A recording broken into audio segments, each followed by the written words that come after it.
She said it at 9:17 p.m., standing in the kitchen with her phone still in her hand.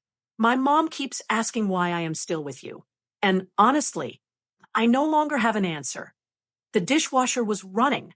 The blue light on the microwave read 9:17. I remember that because I looked at it instead of her. She didn't yell. She didn't cry. She said it like she was giving me an update about the weather. I asked, "So what are you saying?" She shrugged. "I don't know. I just, I don't have an answer anymore." Her phone buzzed again. She looked down and smiled at the screen. I didn't ask who it was. There are moments when you realize the conversation isn't really about what was said. It's about who has already made a decision. I nodded once. "You're right," I said. She looked surprised. Not hurt, just surprised. "What do you mean?" "I mean you're right." I walked past her, into the bedroom. The closet door was slightly open. My overnight bag was on the top shelf. I took it down. She didn't follow me. By 9:42 p.m., I had folded 6 shirts, 2 pairs of jeans, my laptop, and the charger she always borrowed without asking. At 9:48, I left a note on the kitchen counter. "Now you and your mom can figure out together why you are single." I closed the door quietly. I did not slam it. That I slept in my car that night, not because I had nowhere to go, but because I needed one clean hour of thinking before I chose where to land. At 10:11 p.m., I pulled into the 24-hour grocery lot off Ridgeway. The place had bright lights and cameras, and the security guard drove past now. And then, I leaned the seat back, set my phone face down, and listened to the engine tick as it cooled. At 10:26, she texted, "Are you seriously leaving over one comment?" No apology, no question about where I was, just a complaint. At 10:31, another text. My mom was just being honest. That was the authority in our relationship.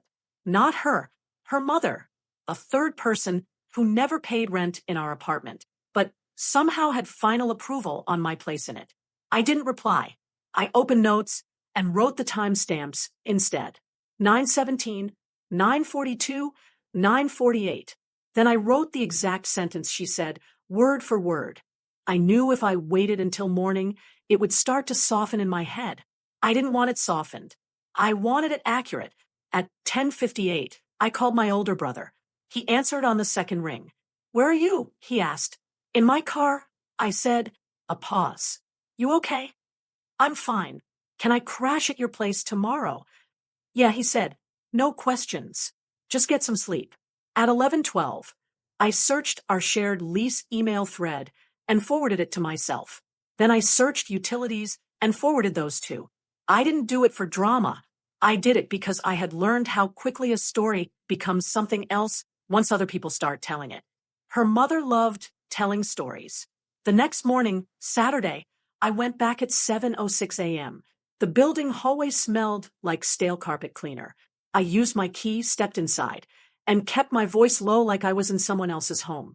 She was asleep on the couch, still in yesterday's sweatshirt.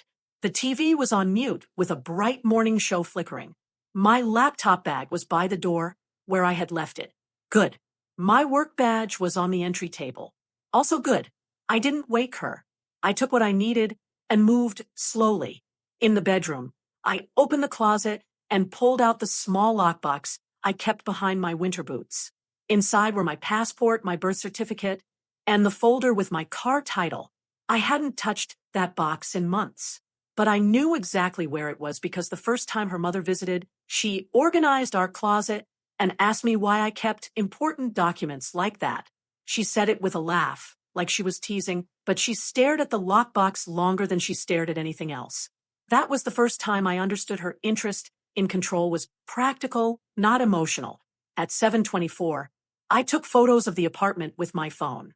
The living room, the kitchen counter, the fridge magnets, the empty shelf where my shoes used to sit. I included the date stamp, not because I planned to sue anyone, but because I could already hear the version of events that would come later. He abandoned the place. He took everything. He was unstable. Photos don't argue. They just exist. At 7:39, she woke up, sitting up fast like she'd been startled. "What are you doing?" she asked, voice rough. "Getting my things." I said. She looked around, then at the overnight bag in my hand. So you're breaking up with me? I didn't answer that. I said, I'm moving out. That's insane, she said. You're acting like my mom threatened you. I held my keys in my palm and watched her eyes go to them. That was a tell, not sadness. Inventory. At 7:44, her phone rang. She answered immediately. Mom, she said, loud enough for me to hear. Then she looked at me and turned her back, walking toward the kitchen, like she was stepping into a meeting. I heard her mother through the speaker, sharp. Is he still there? He's packing, my girlfriend said. Good, her mother replied. Let him. Don't beg. If he's that sensitive, he's not husband material. Husband material. We had talked about marriage. We had even looked at rings once, in a mall, on a random Tuesday. I remembered her hand on the glass, her smile, and the salesman's polite patience. I also remembered her mother later saying, don't rush into anything.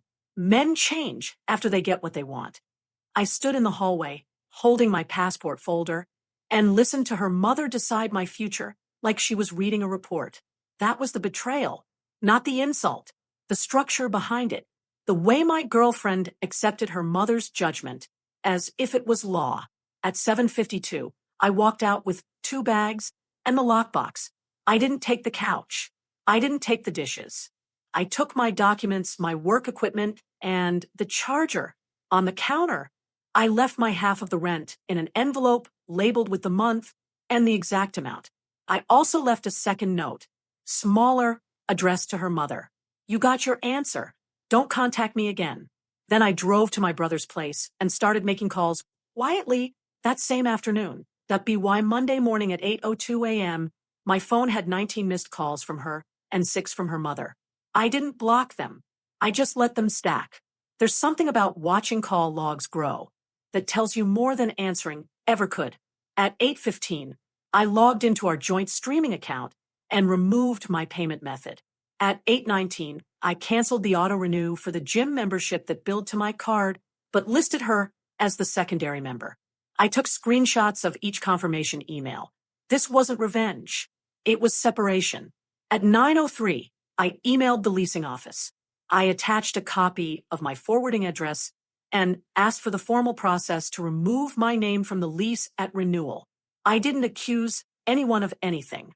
I just asked for policy in writing. At 9:17, my phone buzzed again. Her name. I answered this time. What are you doing? She asked immediately. No greeting. Working, I said. I was sitting in my office, second floor, glass wall behind me. My calendar was open on the screen. You canceled the gym. It's on my card. You're being petty. I'm separating finances. Silence. Then, my mom thinks you're overreacting. I let that sit. Your mom doesn't live with the consequences, I said. She was just asking a question. No, I replied. You were answering it. There was a shift in her breathing. I've known her long enough to recognize when she feels cornered. She starts reframing. You're making this bigger than it was, she said. It was just honesty. Then this is mine, I said. Honesty. I hung up first. At 11:42 a.m., her mother emailed me directly. Subject line, let's be adults. She wrote 3 paragraphs about misunderstandings. She said she never meant to undermine me. She suggested we all meet for coffee and clear the air. I read it twice. Then I forwarded it to a separate folder I created titled Timeline. That's when I noticed something. 2 months earlier, she had emailed me from the same address about financial planning before engagement. At the time, I thought it was protective parenting. Now, reading it again, I saw the tone. She had asked about my savings, my debt, my credit score. She had suggested that transparency would reassure everyone. Everyone. I searched my inbox for her name. 7 emails in total over the last year. All about money, all copied to her daughter. At 12:18 p.m., I called the bank and asked if anyone besides me had ever requested account information. They confirmed no. I asked them to place an additional verbal passcode on my profile anyway.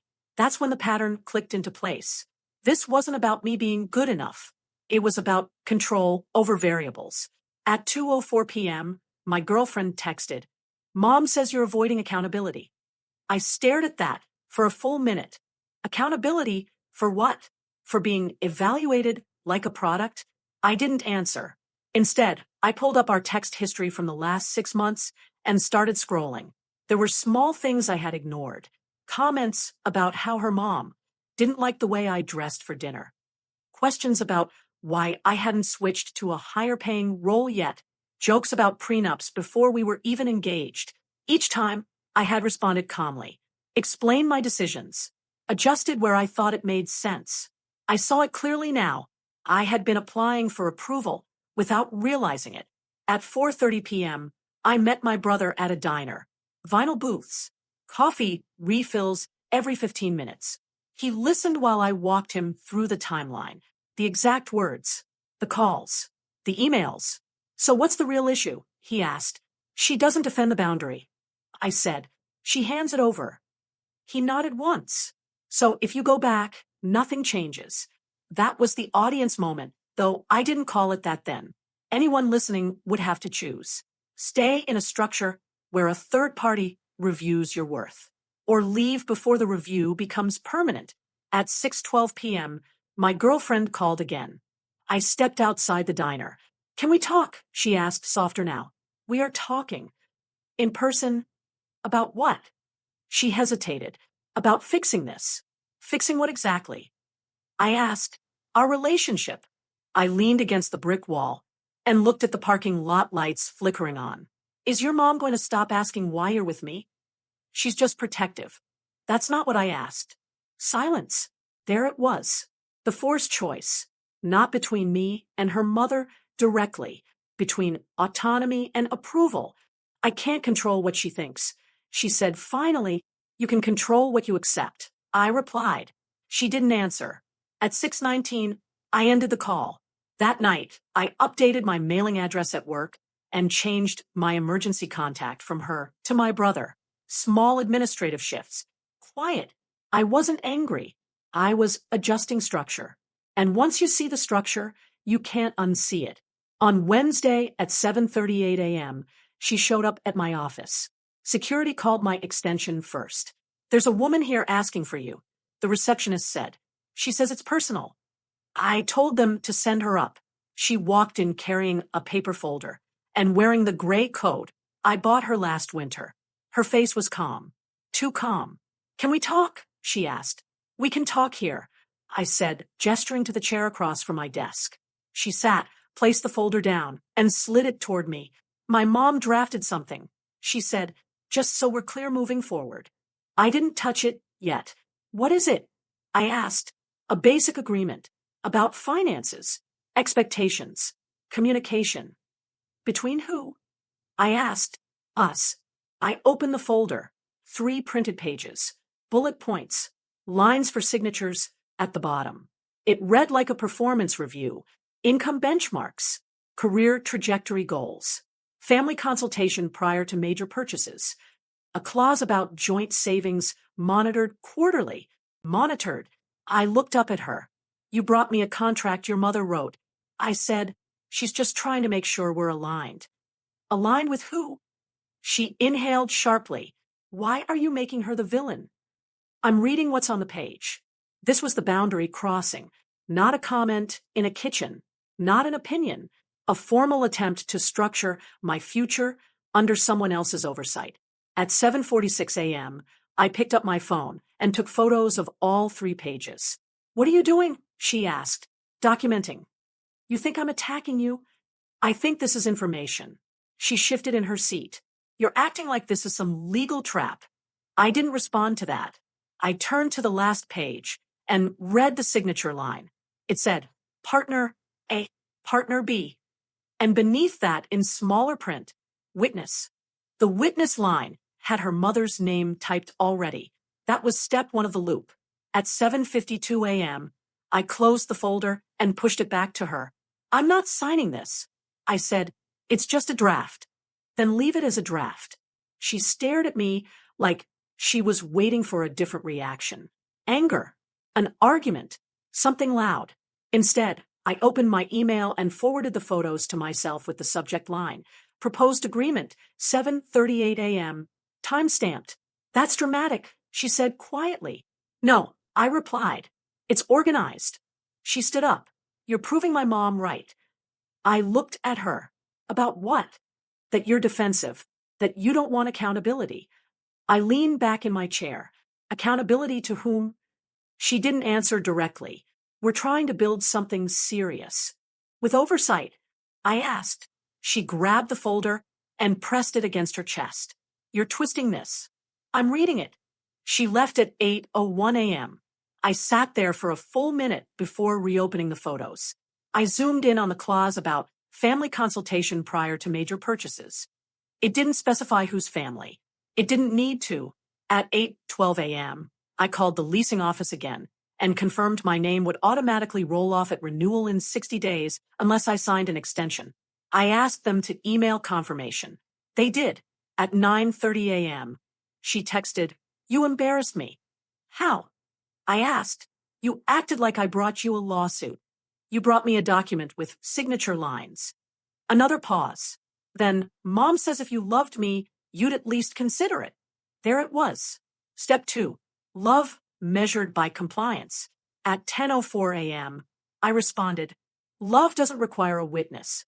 No emojis. No extra words." By 1:17 p.m., her mother emailed me again. Subject: clarification. She claimed the agreement was misunderstood. She wrote that it was standard in healthy partnerships to establish expectations. She attached a revised version of the document, this time with softer language. But the witness line was still there. I forwarded that too into the timeline folder. At 3:02 p.m., my girlfriend sent a long message about how her mom had always protected her from men who lacked ambition. She listed examples from her past relationships. She said I was different, but that I needed to step up. I didn't reply. Instead, I searched my work email for performance reviews. My last evaluation was 6 months earlier. It listed consistent leadership and promotion potential. I took a screenshot of that too and saved it. This wasn't about ambition. It was about jurisdiction. By 6:40 p.m., she called again. "Why are you doing this?" she asked. "Doing what?" "Turning everything into evidence." I looked at the clock on my stove. 6:40 p.m. "Because everything is becoming structured." I said. "Structured how?" "Like I'm applying for membership." Silence. She finally said, "Mom just wants what's best for me." "And you?" I asked. Another silence. That was step 2, closing. Step 3 would not require me to speak at all. Step 3 happened without me prompting it. On Friday at 2:11 p.m., I received an email from her mother with both of us copied. Subject: final attempt at resolution. It was 3 paragraphs long. She wrote that she was disappointed in my refusal to engage constructively. She stated that any serious partner would welcome structured accountability. Then she attached the second version of the agreement again, this time as a PDF labeled Relationship Framework. Final. But she made one mistake. In the body of the email, she referenced a conversation that never happened. She wrote, "As discussed during our dinner on March 14th, you agreed that financial transparency to the family would be appropriate before engagement." March 14th. I opened my calendar. On March 14th, I was in Chicago for a 2-day client meeting. Flight records in my inbox. Hotel receipt at 11:32 p.m. from that night. I wasn't at dinner. I wasn't even in the same state. I didn't respond immediately. At 2:19 p.m., I forwarded the email to myself, saved the attachments, and created a separate folder labeled March 14th, Travel. I downloaded my boarding pass confirmation. I saved the Uber receipt from O'Hare. I pulled the hotel invoice showing check-in time. Then I waited. At 4:06 p.m., my girlfriend called. "Mom said you're ignoring her." She said, "I'm reviewing what she wrote. She's trying to fix this. She's referencing a conversation I wasn't present for." She says you were. "I have flight records." Silence. She wouldn't lie about something like that. My girlfriend said, "Finally. Then check your photos from that night." I replied, "See who was at dinner." There was shuffling on her end. Why are you turning this into a court case?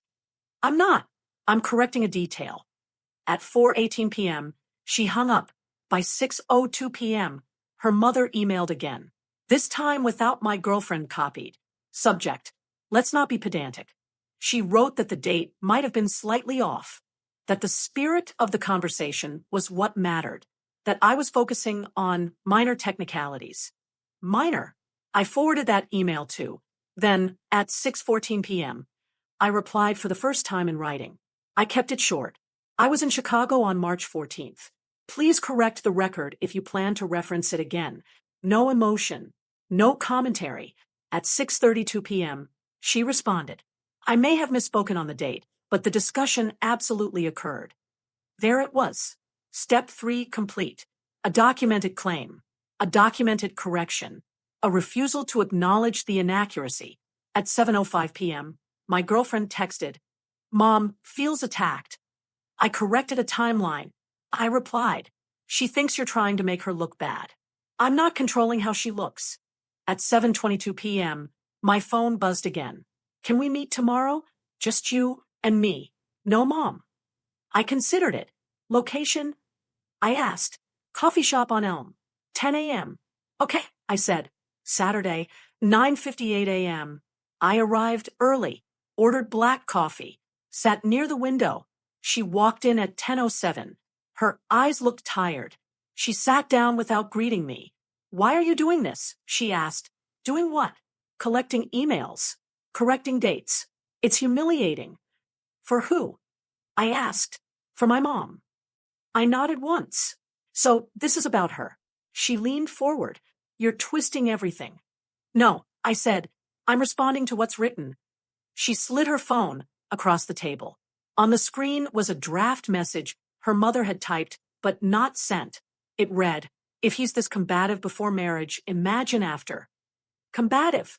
I looked up. Do you believe that? I asked. She hesitated. That hesitation told me more than any sentence. I just think you could be more flexible, she said. Flexible about what?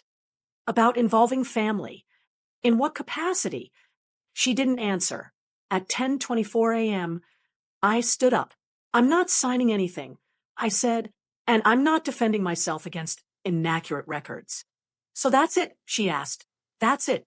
I left $4.50 on the table for the coffee and walked out. At 10:31 a.m., I received an automated email from the leasing office confirming my lease removal at renewal. At 11:02 a.m., her mother sent one final message. Given your unwillingness to cooperate, perhaps it's best you both reconsider the relationship. I didn't reply. I didn't need to. The system had responded on its own. The collapse didn't happen in a single conversation. It unfolded in small administrative failures. On Monday, at 8:43 a.m., she emailed me a spreadsheet titled Shared Expenses, Outstanding. It listed internet, electricity, groceries. The totals were uneven. Some numbers didn't match the receipts I had already downloaded. I replied at 9:02 a.m. with attachments. Internet was auto-drafted on the 3rd. Electricity was split on the 12th. See confirmations below. No commentary. At 10:15 a.m., she responded, Mom says you're being unnecessarily technical. I didn't answer. By Wednesday at 1:28 p.m., she had missed a meeting with the wedding venue we had tentatively toured months earlier. I know this because the coordinator emailed both of us asking if we wanted to reschedule. We had never put down a deposit. I replied at 1:41 p.m., please remove me from future correspondence. At 3:06 p.m., my girlfriend texted, you didn't have to do that. It's accurate. I said, Thursday at 6:12 p.m., her mother called my office again. Security informed me and asked if I wanted her allowed upstairs. I said no. At 6:19 p.m., she left a voicemail instead. You're isolating my daughter, she said calmly. This silence is manipulative. I saved the voicemail. I didn't respond. Friday at 11:03 a.m., my girlfriend sent a message longer than any she had sent before. She wrote that her mom felt disrespected. that the agreement was meant to protect both of us, that my refusal to engage showed emotional immaturity. I read it twice. Then I noticed something else. The wording matched her mother's earlier email almost exactly. At 11:17 a.m., I compared the phrasing side by side. Structured accountability, family consultation, long-term stability. Identical. I didn't call it out. Instead, I replied at 11:24 a.m. If these are your words, say them without reference to anyone else. No accusation, just a boundary. There was no response that day. The following week, her mother sent a revised agreement directly to my home address. She must have gotten it from public records. It arrived in a large manila envelope with certified mail tracking. Inside was the same 3-page structure, with additional clauses about joint asset oversight and family dispute mediation. The witness line remained. I scanned the entire packet and added it to the folder.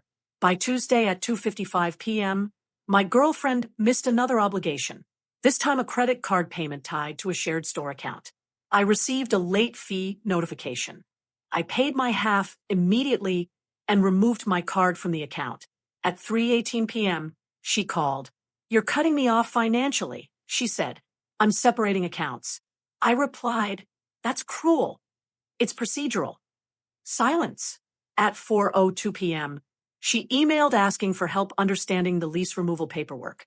I forwarded the leasing office's email and suggested she contact them directly. No advice, no commentary. By Friday, her mother stopped emailing.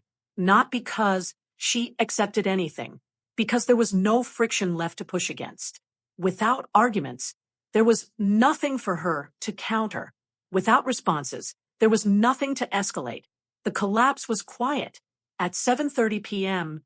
that Friday, my girlfriend sent one final message. "Mom thinks you're proud of yourself." I read it once. Then I set the phone face down. I wasn't proud. I was finished. 60 days later, at 12:01 a.m., my name officially rolled off the lease. The leasing office sent an automated confirmation. No emotion, just a line that read, "Tenant removal processed." I saved the email and archived the entire timeline folder into external storage. Not because I expected a future dispute, because I prefer things closed. I never received another contract draft. 2 weeks after the lease renewal date, she posted a photo online. Dinner with her mother. Caption, "Grateful for clarity." I didn't react. I didn't unfollow either. Indifference takes less energy than deletion. At 8:15 a.m. one morning in early fall, I replaced the emergency contact form at work again. This time I added no secondary contact, just my brother. At 6:40 p.m. that same week, I assembled a new desk in my apartment. It took 47 minutes. The instructions were clear. The screws were labeled. No witness line required. I moved my passport into the top drawer. No lockbox this time. One physical change happened without ceremony. I stopped wearing the gray jacket she used to adjust on my shoulders before we went out. I donated it to a local shelter drop box on a Sunday afternoon at 3:22 p.m. No speech, no symbolic meaning. It simply no longer fit the context of my life. 3 months later, I ran into a mutual acquaintance at a grocery store. She asked carefully, "What happened?" I said, "We wanted different structures." That was all. She nodded like she understood more than she said. Occasionally, a memory surfaces. The ring display case at the mall. The way her mother would hold eye contact a second too long when asking about promotions. The gray folder on my desk with signature lines waiting. But none of those memories carry weight anymore. At 9:17 p.m. one evening, the same time she had said she no longer had an answer, I was cooking dinner in my new kitchen. The microwave clock blinked 9:17 in blue. I noticed it. Then I turned back to the stove. The pasta water was boiling. My phone was on silent. No missed calls. No certified mail slips. There was no dramatic apology, no reversal, no sudden understanding, just the absence of oversight. And that was enough. Life continued. So did I. The following Tuesday at 7:58 a.m., I received a calendar reminder that used to be ours. Dinner with Mom, 8 p.m. I deleted it without opening the details. I didn't feel anything dramatic. It was just outdated data. At 12:14 p.m. that same day, I finalized the last shared utility transfer. The confirmation number ended in 4827. I saved it in a folder labeled closed. Then I deleted the shared cloud album we once used for apartment photos. I exported only the ones that showed my furniture purchases and the receipt PDFs attached to them. 2 weeks later, a certified letter arrived. I recognized the handwriting on the return label before I read the name. Inside was a short note. We were trying to help you become better. No signature, just her mother's initials at the bottom. I scanned it, saved it, and placed the physical copy in a drawer with expired warranties and old instruction manuals. That felt like the correct category. At 6:33 p.m. on a Thursday, my girlfriend called from a blocked number. I answered without speaking first. I didn't think you'd actually leave, she said. I said you were right. I replied. There was a pause long enough for background traffic noise to fill the line. Mom thinks you overreacted, she added. That's consistent. I said. Another silence. Then, are you seeing anyone? No. Will you? Yes. She didn't respond to that. At 6:41 p.m., the call ended. I didn't save the number. Months passed without further contact. The structure dissolved on its own. No final confrontation. No dramatic fallout. Just missed overlaps and administrative corrections. Last weekend at 10:22 a.m., I reorganized my desk drawer. I found the old coffee shop receipt from the day. I walked out at 10:24 a.m. It had faded slightly. I threw it away. That was the only thing left I hadn't filed or deleted. At 9:17 p.m. again, last night, the microwave clock blinked the same blue digits. I noticed it. Then I turned it off.